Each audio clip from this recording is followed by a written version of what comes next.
चलिए शुरू कर रहे हैं आज का लेक्चर, ज्योमेट्रिकल ऑप्टिक्स लेक्चर 7। आपको बताया था कि एक हिस्सा रिफ्लेक्शन का है, सबसे लॉन्ग पार्ट जो है वो रिफ्रैक्शन है और रिफ्रैक्शन डील कर रहे हैं। रिफ्रैक्शन में भी हमें क्या पता लग गया, एक तो पता लग गया स्नेल लॉ, ये एक्चुअल है, इसकी दो अप्रोक्सीमेशंस है, mu tan I equal to constant और mu I equal to constant. इसमें कोई किंतु परंतु में है नहीं, ये दो अप्रोक्सीमेशन के केसेस हैं। इन दो अप्रोक्सीमेशन के केसेस के बाद हम लोगों ने अपरेंट डेप्थ का फॉर्मूला पढ़ा था अप्रोक्सीमेशन के केस में। अप्रोक्सीमेशन के केस में अपरेंट डेप्थ जो होती है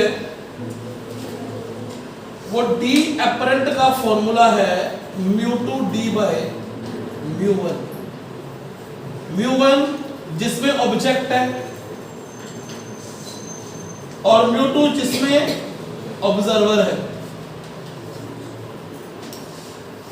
ये अपरेंट डेप्थ का फॉर्मूला है।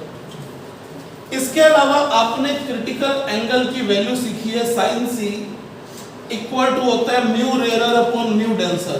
साइन थीटा 1 के बराबर या 1 से छोटा तो म्यू रेयरर ऊपर ही आएगा upon mu denser 1 upon mu. Sine C का ट्रायंगल हम कभी नहीं भूलते क्योंकि हमें tan सी और cos सी की वैल्यूज की रिक्वायरमेंट आ जाती है। तो ये ट्रायंगल भी पूरा करने में साइन सी वाला, हमें ये राइट एंगल ट्रायंगल भी समझ में आ गया।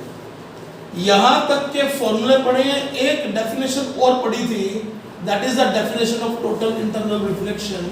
क्रिटिकल एंगल है आप हमारे पास, रे डेंसर से रेयरर में जानी चाहिए, एंगल ऑफ इंसिडेंस क्रिटिकल से बड़ा होना चाहिए, तो रे वापस उस मीडियम में लौट जाती है। जवाब दे दे रहे क्या यहां तक की बात समझ में आ गई? क्या हम सब अभी तक हमने ये पढ़ा हुआ है। आज की जो डिस्कशन है वो बहुत छोटी सी डिस्कशन है, कोई लंबी चौड़ी बात नहीं है इसके अंदर। सिंपल सी दो बातें सिखाऊंगा पहले, तो उस चीज को चेक कीजिएगा। इस केस में आप लोगों ने इसको dy म्यू लिखना सीख लिया था या म्यू डी लिखना सीख लिया था, डिपेंडिंग अपॉन द क्वेश्चन। और अपरेंट डेप्थ का शिफ्ट भी निकाला था d minus D by mu. इसको हटा ही देता हूँ यहाँ से। ये डी बाई म्यू कब था मालूम है हमें? जब ऑब्जेक्ट डेंसर में था और देख रेयरर से रहे थे। चलिए इसका यूज अलग से करके बताऊंगा। आज आप लोगों को 2-3 बातें सीखनी है, उस बातों को सीखिएगा जी। पहला नोट की फॉर्म में लिखिएगा बात को। नोट की फॉर्म में ये लिख रहे हैं कि अगर ऑब्जेक्ट एक रिफ्रैक्टिंग सरफेस पे आ जाए तो यहां से रिफ्रैक्शन नहीं लेना,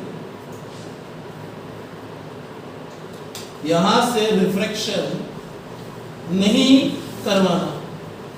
अगर क्या हो, अगर ऑब्जेक्ट एक रिफ्रैक्टिंग सरफेस पे हो और आप इधर से देखने वाले हैं, तो इधर से देखने के लिए क्या करना पड़ेगा? बड़ी ऑब्वियस बात, एक रे को स्ट्रेट भेज देंगे, एक रे को यूं भेज रहे हैं। इस सरफेस से रिफ्रैक्शन नहीं लिया, रिफ्रैक्शन आपने इस सरफेस से लिया, डेंसर से रेयरर में रह जा रही है, तो ये चीज आगे आ गई। हाँ या ना में जवाब दे दीजिए, सबको बात समझ में आ रही है? इसको भी हम लोग अप्रोक्सीमेशन के केस में सॉल्व कर रहे हैं। व्यक्ति कहां खड़ा है? व्यक्ति खड़ा है रेयरर मीडियम में, ऑब्जेक्ट का डेंसर मीडियम में। अगर ये डेप्थ d हो तो ये जो अपरेंट इसकी चीज आएगी ये अभी फिर आ जाएगी d बाई म्यू, और जो शिफ्ट होगा वो शिफ्ट होगा d minus D by mu. बड़ा लिखना पड़ेगा, शिफ्ट होगा d minus D by mu. इस सरफेस से रिफ्लेक्शन नहीं लेना। सबको बात समझ में आई है? इस सरफेस से रिफ्लेक्शन नहीं लेना। कब नहीं लेना है? If object is at the one of the surface, और आप देख रहे हैं इधर से, तो इससे रिफ्लेक्शन स्टडी नहीं करना। क्या आपको ये वाला नोट समझ में आ गया? अभी कोई कहेगा कि सर समझ में तो क्या है, याद करना पड़ेगा, आपने समझाया तो है ही नहीं, कैसा है कि आना में जवाब दे दीजिए। सभी लोग जवाब दे दीजिए। क्या बात कहेंगे सब लोग? तो याद करना पड़ेगा जी, आपने समझाया तो है नहीं कि लेना क्यों नहीं है। शिफ्ट कितना हो गया? क्या तुम्हें ये समझ में आ गया? Shift d minus D by mu हो गया। आप लोगों को समझ में आ जाना चाहिए कि पिछले 3 लेक्चर में रिफ्रैक्शन सीखा है, रिफ्रैक्शन में हमने चाहे 2 पेज भरे हैं चाहे 10 पेज भरे हैं, पढ़ा सिर्फ यही है, हाँ ना जवाब दे दीजिए। नटशल यही चीजें हैं, बर्ड वाले क्वेश्चन, फिश वाले क्वेश्चन किए वो सब यहीं से निकल के आए, हाँ ना में देख लीजिए चीजें। All those were applications. हमें समझ में आ गया, इस सरफेस से रिफ्रैक्शन नहीं लेना, ये याद हो गया। बात अभी नोट नहीं करनी है, जब मैं कहूं तब नोट करना है। अब ध्यान से सुनिए डियर, अब ध्यान से सुनिए डियर सारे जने। इस ऑब्जेक्ट को यहां लेने की बजाय थोड़ा पीछे मानना, थोड़ा पीछे मानूंगा तो दोनों तरफ से ऑब्जेक्ट, दोनों तरफ से रिफ्रैक्शन स्टडी फिर तो करना ही पड़ेगा, पक्का हो गया। ये नोट नंबर 1 था हमारा आज का, अभी का। नोट नंबर 2 पे जा रहा हूं, चेक कीजिए। इसी ड्राइंग को हमें फिर से प्लॉट करना है, रे डायग्राम अच्छा बनाने के लिए थोड़ा सा इसको समझना पड़ेगा कि क्या कर रहा हूं, ध्यान दीजिएगा जी। इसकी मोटाई फिर से d बोल देता हूं, लेकिन ये दूरी x बोल देता हूं। अभी भी किस केस को बात करनी है भूलना मत, ये चीज बड़ी इंपॉर्टेंट है। हमें अप्रोक्सीमेशन केसेस की बात करनी है। अप्रोक्सीमेशन केस का पूरा नाम बता दो भैया, क्या होता है? जानबूझ के अप्रोक्सीमेशन केस बोल रहा हूं। नियरली नॉर्मल सीन, हाँ ना में जवाब दे दीजिए। जवाब आया नहीं तुम्हारा भैया, क्या तुम्हें समझ में आया अप्रोक्सीमेशन केस कौन सा होता है? नियरली नॉर्मल सीन का अप्रोक्सीमेशन केस होता है। तुम्हें समझ में आया कि ये वर्ड क्यों लिखा? तो तुम्हें हमेशा याद है कि नॉर्मल सीन की बात चलती है। ड्राइंग में हम लोग जो बनाएंगे तो एंगल बड़े, हमें डायग्राम साफ दिखाई दे इसलिए बनाते हैं, अदरवाइज हम लोग अप्रोक्सीमेशन के केसेस ले रहे हैं। Late me see what is gonna happen here. ये x डिस्टेंस पर ऑब्जेक्ट लिया मैंने और मैं यहां से इस ऑब्जेक्ट को देखने का इच्छुक हूं। कहां होगा, कितना शिफ्ट होगा, शिफ्ट पे जाना। इस क्वेश्चन में x 0 है, इसमें x x है, राइट? देखते हैं, अगर x को 0 कर दूंगा तो केस ये बन जाना चाहिए, तो हम देख लेंगे कि रिफ्लेक्शन क्यों स्टडी नहीं करना। Let me see what's going to happen. ये रे तो स्ट्रेट चलेगी जी, इसका क्या होगा जो सेकंड रे ले रहे हैं। मैं फिर बोल रहा हूं, डायग्राम समझ में है इसलिए एंगल बड़े दिखा रहा हूं, वरना एंगल छोटे ही है। अच्छा बताओ, इस रे के साथ क्या होगा, थोड़ा आइडिया दे दीजिए। बैंड टुवर्ड्स नॉर्मल का तो मतलब समझ में आ जाना चाहिए कि सर ये यहाँ से म्यू एक्स पे चला गया, क्योंकि बाहर का एरिया तो, बाहर का मामला तो अपन ने क्या लिया है, बाहर का मामला रेयर लिया, 1 वाला, अंदर वाला म्यू लिया। क्या एक्स वाला म्यू एक्स पे चला जाता है, याद आ गया, म्यू 2 डी बाय म्यू 1, तो म्यू 2 डी बाय म्यू 1।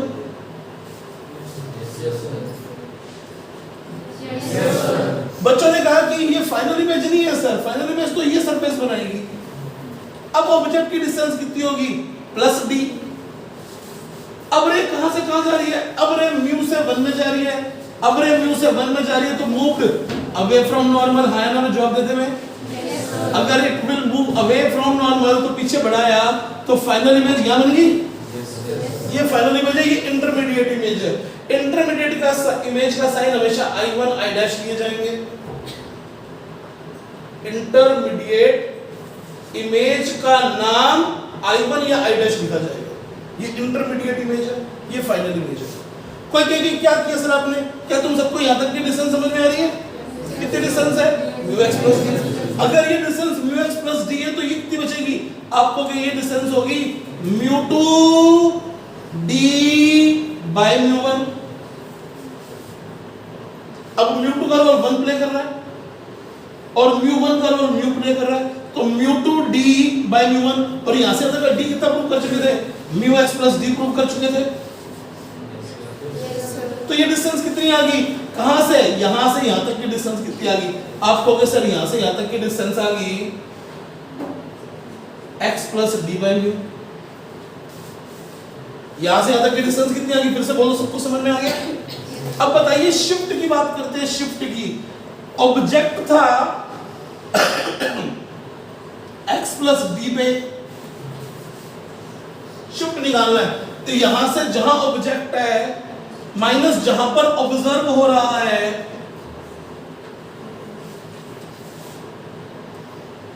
जहां पर ऑब्जर्व हो रहा है उसको माइनस कर देंगे, तो शिफ्ट समझ में आएगा कितना है, shift is d - d by μ।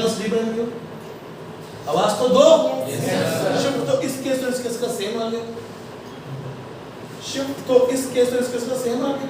और ये जो शिफ्ट है ये इस x पे डिपेंड ही नहीं कर रहा, ये x कम होता ज्यादा तो फर्क नहीं पड़ता, ये d और म्यू पे डिपेंड कर रहा है।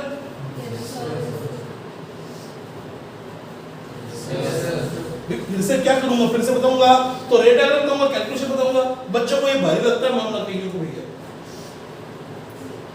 रिजल्ट याद रखना नोट वाइज, नोट वाइज क्या रिजल्ट याद रखना बताऊंगा मैं तुम्हें भी। अब इस x को 0 कर दो, x को 0 करते ही सिर्फ इस ड्राइंग से मामला बन जाएगा तो चीज आगे आएगी, और ड्राइंग मैंने यहाँ बनाई थी। इससे पहले सिर्फ ऐसा रिफ्लेक्शन नहीं लिया। अगर तुम ले भी लेते तो इस x पर डिपेंडेंसी नहीं है। That's why whenever object is at one of the refracting surfaces और आप अदर साइड से देख रहे हैं तो इस साइड से रिफ्लेक्शन डील करके अपनी कैलकुलेशन को बढ़ाना नहीं है, सेम रिजल्ट आएंगे। x 0 हो गया। क्या तुम्हें शिफ्ट समझ में आ रही कितना है बच्चों? नोट नंबर ये 2 था, अब नोट नंबर 2 1 को मैं दोबारा से बताऊंगा, लेकिन सुनते जाना सारे जगह। तुम बताओ यहां से देखने वाले के लिए ऑब्जेक्ट पास है या दूर गया? दोबारा से बोल दो, पास आया दूर गया? d minus D by mu से पास आ गया। दोबारा से बोलो कितना पास आया? d minus D by mu से पास आ गया। अब तीसरा नोट सुनना ध्यान से देखना भैया, ये नोट नंबर 2 है, डायग्राम से समझने की कोशिश कर रहे हैं, शिफ्ट शिफ्ट देख रहे हैं। अब ध्यान से सुनना भैया, d minus D by mu से पास आया। Don't forget about, very good, don't forget about reversibility.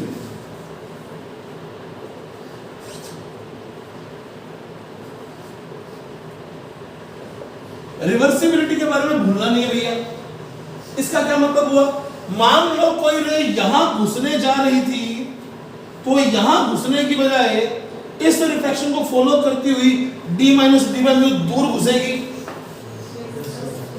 मान लो ये दो रेज आ रही हैं, एक रे ये आ रही है और एक रे ये वाली आ रही है, दोनों ने यहां कन्वर्ज होना है। तो डायग्रामेटिकली रे डायग्राम के हिसाब से ये यहां कन्वर्ज होने की बजाय ऐसे पाथ को फॉलो करती हुई ये यू जाके यू और यू, तो जितना आगे आया था ऑब्जेक्ट उतना इमेज पीछे जा रही है।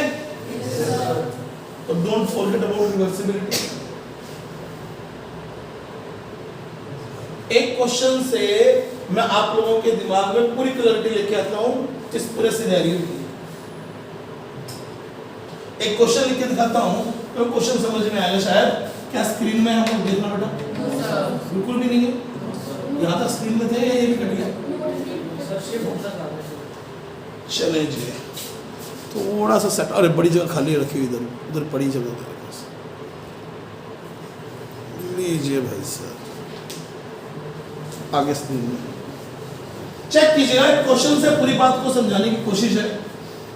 आप में से कितने बच्चों को ये वाला क्वेश्चन याद है? थोड़ा बताना भी है। फोकल लेंथ 10 सेंटीमीटर, ऑब्जेक्ट पड़ा है यहाँ पर 15 सेंटीमीटर। अरे इमेज बोलना भैया, कहाँ है? 30 में तो सबको याद है क्या? ये इमेज बनी 30 पर, तो तुम्हारी बात तुम्हें याद है तो बहुत अच्छी बात है। क्वेश्चन नया लिखते हैं, क्वेश्चन नया लिख रहे हैं, देखते हैं क्या क्वेश्चन की वर्डिंग है और क्या चीज अपनी सब। ये एक कनकेव मिरर है, फोकल लेंथ 10 सेंटीमीटर। यहां एक रेक्टेंगुलर स्लैब पड़ी है जिसकी थिकनेस है 3 सेंटीमीटर और इसका रिफ्रैक्टिव इंडेक्स है 3/2। इसकी विड्थ कितनी बोली मैंने? 3 सेंटीमीटर इसकी ये विड्थ बोली है और म्यू इसका बोले 3/2। और यहां पर एक ऑब्जेक्ट पड़ा है यहां से 16 सेंटीमीटर की डिस्टेंस। कहां पड़ा ऑब्जेक्ट?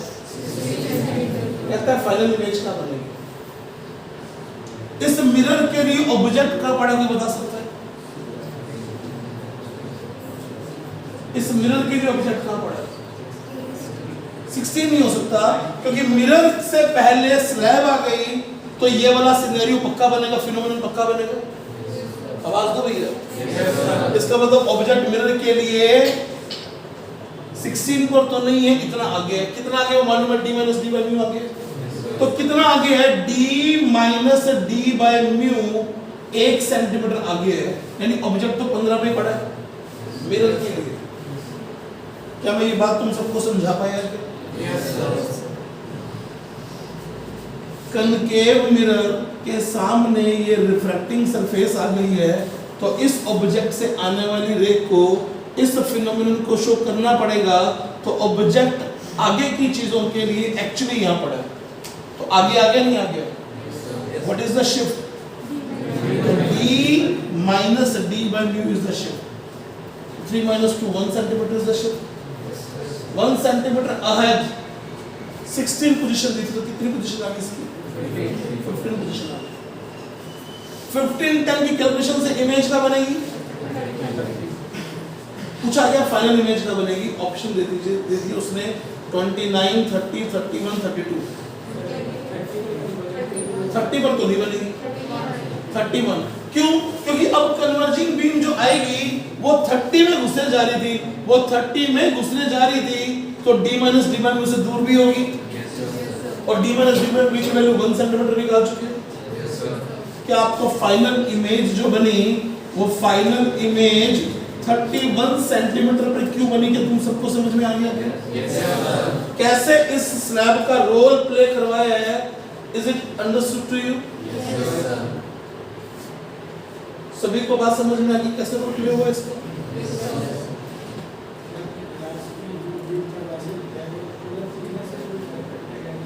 आवाज तेरी कम आ रही है, बोलता तेरे को भी बता। पढ़ रहे ना, ये डी वही तो D minus D by mu में डी क्या चीज? स्लैब की विड्थ तो है।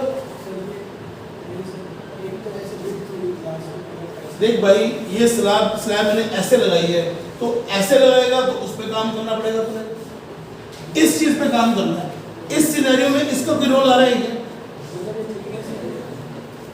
हाँ, अब सुनो ध्यान से भैया, क्या रेक्टेंगुलर स्लैब हमें समझ में आ गई? क्या ऐसे बना सकते हैं, कोई बड़ी बात नहीं है।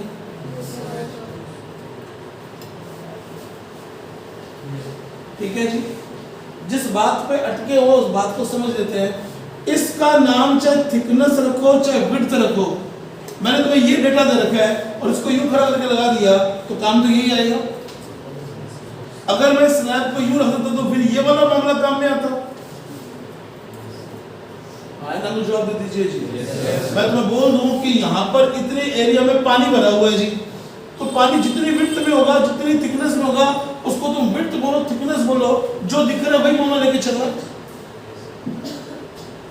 क्या बात तुम्हें समझ में आ गई है? मेरा मानना क्या है, आप कहाँ अटक गए? आपको लगा कि सर विड्थ बोल रहे, पर विड्थ तो लेंथ ही होती है जी, ये तो थिकनेस होती है। Maybe as a suppose, तो तुम डायग्राम पे जाओ ना भाई कि इसका मामला है। अब तुम उसको थिकनेस करो, थिकनेस नाम रखो, विड्थ कह रहे हो विड्थ, जो भी वर्डिंग दे रखी हो डजंट मैटर, डायग्राम बना के देना। जवाब दे दीजिए कि आपको ये सारी बातें समझ में आ गई है जी। कंफर्म कर दीजिए पूरी बात समझ में आएगी आपको। नोट कर लीजिए यहाँ तक की चीज़।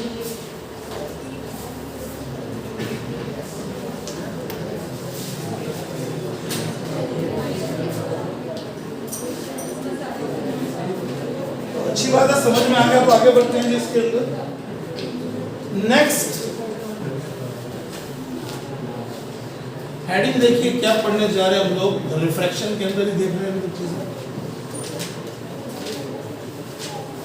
रिफ्रैक्शन में ही चीजें देख रहे हैं अभी आगे की। और नेक्स्ट हेडिंग है हमारे पास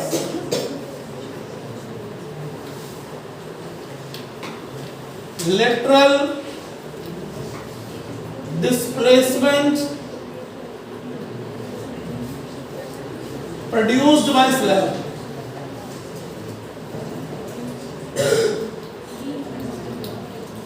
Lateral displacement produced by slab. Lateral displacement के बारे में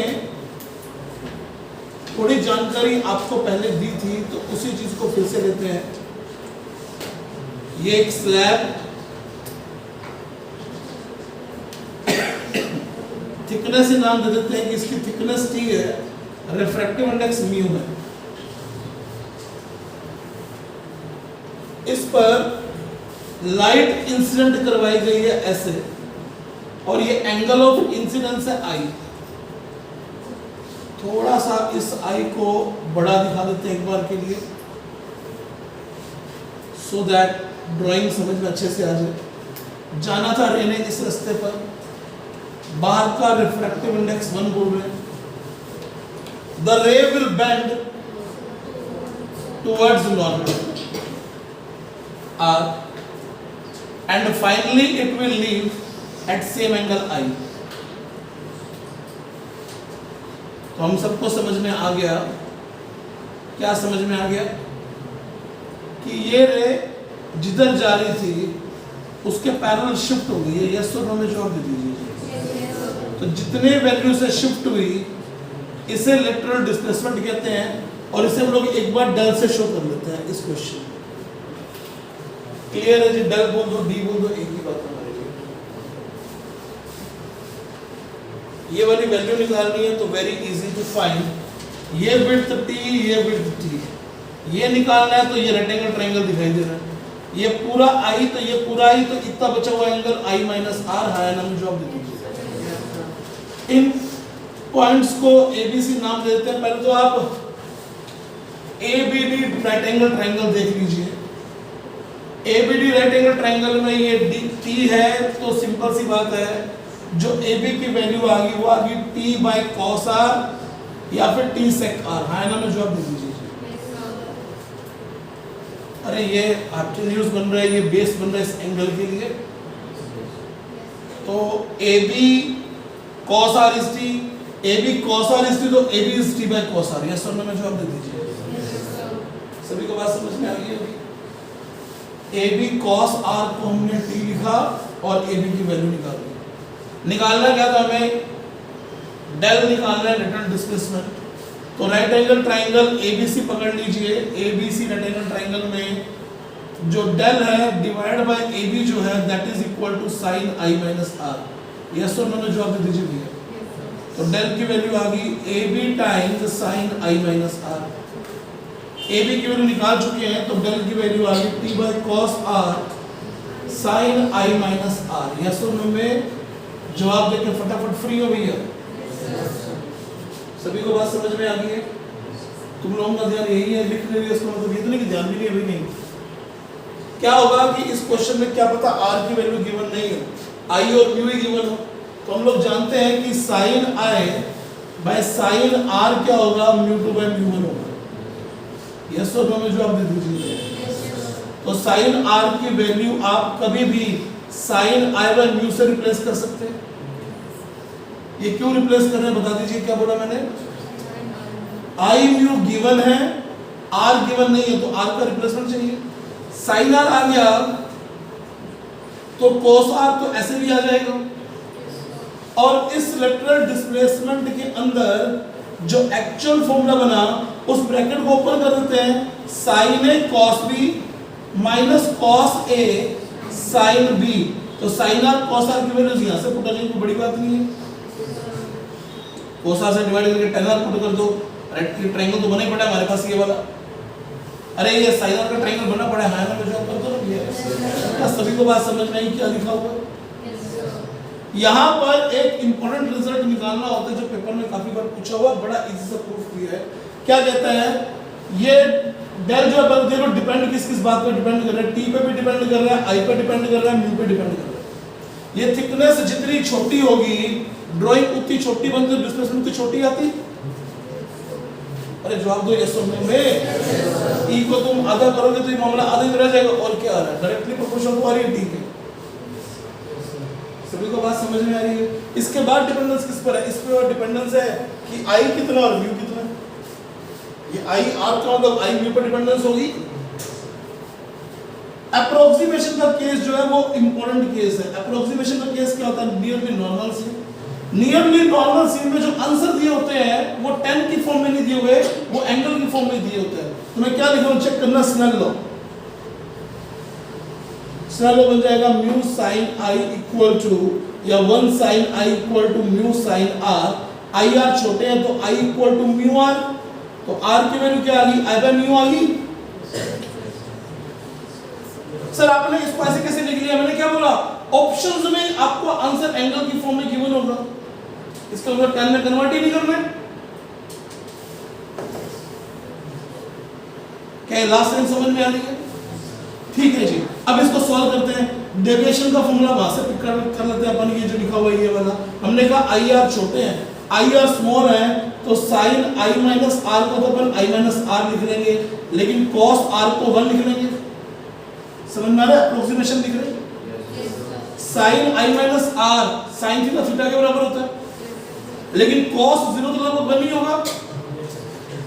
तो फाइनल आंसर लिख रहा हूं डेविएशन का, यहां पर चेक करना भैया। डेविएशन का फॉर्मूला बन गया t time i minus R by cos r, तो 1 हो गया। ये लिखा हुआ t sin i minus R by cos r। r की जगह पर क्या पुट करते हैं हम लोग? r की जगह पर पुट कर देते हैं i बाय म्यू।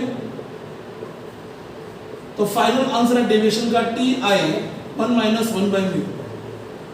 क्या स्क्रीन से बाहर हो गया? जवाब दे दीजिए। सबको समझ में आ गई बात क्या भैया जो बताइए अभी अभी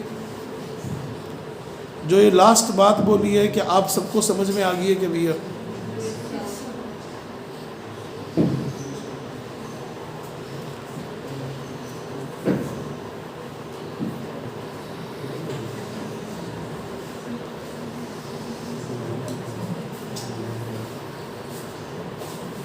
स्टार्ट कर रहे हैं। जो प्रॉब्लम बताने जा रहा हूं इसके बाद, वो प्रॉब्लम सिर्फ और सिर्फ जेई एस्पिरेंट्स के लिए है। प्रॉब्लम सिर्फ और सिर्फ जेई एस्पिरेंट्स के लिए है, तो ध्यान दीजिएगा। आसान सी प्रॉब्लम है, लेकिन प्रोसेस पे ध्यान दीजिएगा।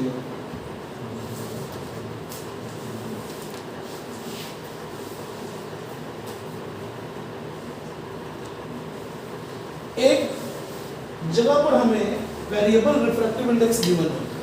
सबका ध्यान यहाँ होना चाहिए भैया। क्वेश्चन की वर्डिंग लिख रहा हूँ, डायग्राम से क्वेश्चन की वर्डिंग दे रखी है। यहाँ पर एक रे आ रही है, म्यू इक्वल टू 1 में 90 डिग्री। ये ओरिजिन है, ये एक्स एक्सिस है, ये वाई एक्सिस है। ये रे यूं आ रही है। म्यू y का फंक्शन गिवन है 1 प्लस से वाई स्क्वायर की पावर हाफ। y की वैल्यू बढ़ेगी तो म्यू भी बढ़ रहा है, तो लगातार डेंसर मीडियम होता जा रहा है। रे रेयर से डेंसर में जा रही है, तो टीआईआर की संभावना ही खत्म होगी।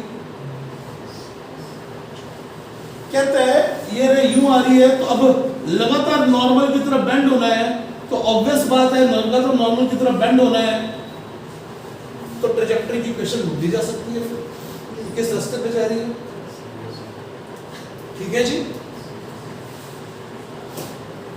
अगर ये x का फंक्शन दिया होता तो फिर हम लोग x की तरफ बात करते, फिलहाल y का फंक्शन दे रखा है। ठीक है जी, तो y की तरफ देख के बात कर रहे हैं। हमने क्या करना है, हम इस पोजीशन और किसी जनरल पोजीशन p, इसे कोऑर्डिनेट xy बोल देते हैं, इन दो पोजीशंस पर स्नेयर रूल लगा देते हैं, और यहाँ का एंगल अपन i बोल देते हैं। ये नॉर्मल ड्रॉ करके ये एंगल i बोल देते हैं। अरे बोलो तो सही कि हाँ सर आप y डिस्टेंस का म्यू जानते हो, तो y डिस्टेंस पर जो पॉइंट है उस जगह पर, उस लेयर पर और इस लेयर पर स्नेयर रूल लगा लीजिए। तो मैंने कहा स्नेयर रूल लिख, फिर तुमने कहा 1 sin 90 equal to mu y sin i। Yes तो उन्होंने जवाब दे दो भाई। और sin i की वैल्यू तुम्हारे पास आ गई यहां से 1 upon mu y। Mu y की वैल्यू पुट कर दीजिए। आपने म्यू y की वैल्यू पुट कर दी, तो ये म्यू y की वैल्यू आ गई। जवाब दे देना। नहीं समझ में आए तो यहाँ पर ये अंडर रूट में है। यस और नो में जवाब दे दीजिए। कोई कॉम्प्लेक्स आइटम है उसको बता दीजिए। आपको जैसे ये दिखा तो आपको ये रेक्टेंगल ट्रायंगल लिखना आ गया, ये भी जवाब दे दीजिए। ये i, तो ये 1, ये 1 plus Y square under root, इसका स्क्वायर माइनस इसका स्क्वायर किया तो क्या आएगा आपको पता है ना? क्या आएगा बता दीजिए। कैसे बोलो? अरे आवाज नीचे के लोग वही आ जाएगी। फाइनल में जवाब दे दीजिए। इसको चेंज कर लेते हैं, हमारे घर से क्या जाता है, ऐसे चेंज करो तो फर्क नहीं पड़ता। वो सिर्फ y ना बचे इसलिए चेंज कर रहा हूँ, कोई कंफ्यूजन ना हो, इसे कोई पावर की फॉर्म में कन्वर्ट कर रहा हूँ। लेकिन आपको बात समझ में आएगी, कोई दिक्कत नहीं है। इसका स्क्वायर तो कितना बचेगा? y की और 3/2 बचेगा सिर्फ अंडर हो गया तो y की और 3/4 आ गया ये वाला। अरे प्लीज कमेंट कर दो, क्या समझ में सारी बात आ रही है? इससे फर्क नहीं पड़ता भाई है क्या है, ये 1 + y² की फॉर्म में गिवन होगा तुम्हें कुछ ना कुछ। ये 1 की फॉर्म में क्यों गिवन होगा? क्योंकि ये 1 से 1 काटे क्वेश्चन आसान करना भी है। ये 1 तो लिखा ही होगा साथ में, ये क्वेश्चन आसान भी देना है। And what I am telling you just the process. आपको इस पूरी लर्निंग में क्या समझ में आना चाहिए? सर ने यहां और यहां स्नेलो लगाया, इसके अलावा कुछ नहीं है, इसका मतलब ही नहीं है। अब बात होती है कि निकालना क्या है। आवाज नहीं, मैं क्या कहता कि क्या निकालने वाले हैं हम लोग? हमने बोला था रे की ट्रैजेक्टरी इक्वेशन निकालनी है। यस और नो में जवाब दे दीजिए। ट्रैजेक्टरी इक्वेशन निकालने का मतलब क्या होता है? ट्रैजेक्टरी इक्वेशन निकालने का क्या मतलब होता है? पाथ निकालना। पाथ निकालने के क्या तरीके होते हैं? 2 तरीके बता रखे हैं, t टाइम पे x, t टाइम पे y, एलिमिनेशन ऑफ t। यहां पे t की तो बात आएगी नहीं। एक मेथड और बताया था, स्लोप लिख लो dy/dx, उसको इंटीग्रेट कर लो। यहां से tan i की वैल्यू कितनी आ रही है, या स्लोप की वैल्यू कितनी आ रही है? स्लोप होता है dy/dx, लेकिन यहां की स्लोप कितनी है? यहां की स्लोप है tan 90 - i। अरे बोलो तो सही भाई साहब। पहले बोला जेई वालों के लिए, तो जेई वालों को ध्यान तो कम से कम बढ़िया से हो। इधर क्या देख रहे हो भाई? क्या समझ में आ गया क्या? ये बन गया क्वार्टाइल। क्वार्टाइल की वैल्यू कितनी आ रही है? ये अपॉन ये। अरे आवाज नहीं आ रही तुम्हारी भी है। इसको उधर ले जाओ, इसको इधर ले आओ। क्या बन गया? y की power -3/4 dy equal to dx।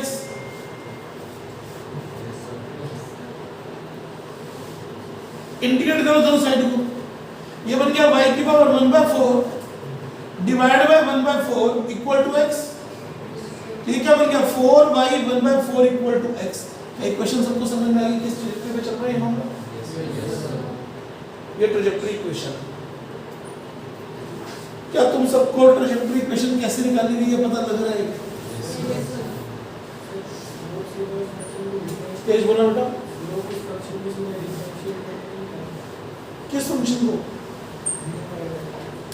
इसका डिफरेंशिएशन dy/dx कैसे होगा? प्रूव करके बताओ ना मुझे। इसका डिफरेंशिएशन dy/dx कैसे होगा? मैं तुमसे पूछा जाता हूं, क्या तुम्हें म्यू फंक्शन की फॉर्म में गिवन हो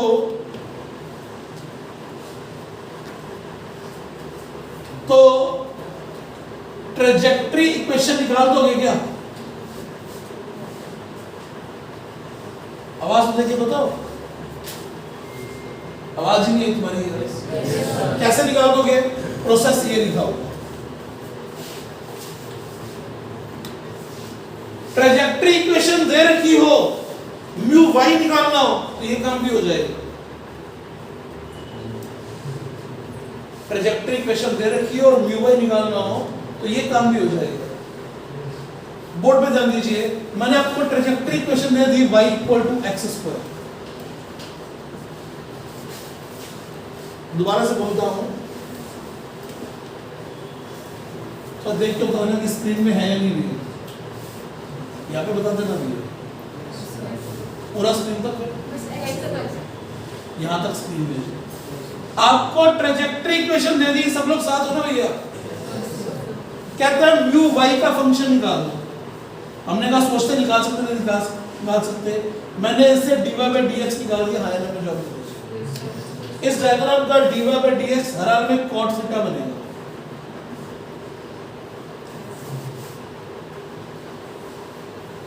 इस डायग्राम का अगर ये मैं i लिखता हूं तो ये tan 90 - i cot i बनेगा। हायर में जॉब दे दीजिए। अगर ये cot i बनेगा तो मुझे रेक्टेंगल ट्रायंगल बनाना आता है, इसमें कोई दुविधा नहीं है। ये 2x, ये 1, ये 4x² + 1 अंडर रूट। आवाज नहीं है तुम्हारी भी? अब क्या करूंगा मैं? अब मैं यहां से लिखूंगा स्नेलो यहां और यहां में 1 sin 90 इक्वल टू यहां का म्यू जो मुझे निकालना है वो, और साथ में क्या लिख दूं यहां पे? sin i। ये वाला सब लिख दिया ना तो वापस। अब मुझे sin i की वैल्यू मालूम है। sin i की वैल्यू पड़ी, ये पड़ी, तो यहां से मेरे पास फंक्शन क्या आ गया म्यू y का 1 म्यू वाई साइन आई अपॉन में आ गया, तो जो साइन आई है उसको उल्टा करके लिखना है, तो ये आ गया x square plus 1 under root. Sir ये तो y के फॉर्म में आया नहीं, x की फॉर्म में आया, x की वैल्यू वापस पुट कर दे, x स्क्वायर y के बराबर है, तो 1 plus y under root is mu y। क्या समझ में आ गई बात की? Yes sir. लाउड आवाज नहीं है भैया तुम्हारी। Yes sir. दोबारा से बोलता हूं, क्या प्रोसेस समझ में आ रहा है? प्रोसेस क्या है आपके सामने, दोबारा से बोलता हूं, म्यू फंक्शन गिवन हो तो ट्रेजेक्टरी इक्वेशन आ जाती है, ट्रेजेक्टरी इक्वेशन गिवन हो तो म्यू का फंक्शन भी आ सकता है, बिल्कुल एक दूसरे के उल्टे प्रोसेस। सभी को बात समझ में आ गई रही जो बोल रहा हूं? डेरिवेशन आपके सामने है, ये क्वेश्चन आपके सामने सॉल्व किया, पूरा प्रोसेस लिखा हुआ है इसके अंदर। बस पहचानिए कि आप जब इस लेयर से ले रहे हैं तो आप आई इसको अगर बोलेंगे तो स्लोप लिखते समय ये वाला एंगल 90 माइनस आई बन रहा है, तो स्लोप 10 आई नहीं आ रही है, स्लोप 10 90 माइनस आई आ रही है, and 10 90 minus I is cot. Confirm करो कि बात समझ में आएगी मेरे बच्चों को? 100% क्लियर मानो तो चीजें क्लियर होगी। नोट कीजिए यहाँ तक का मामला चेक करो।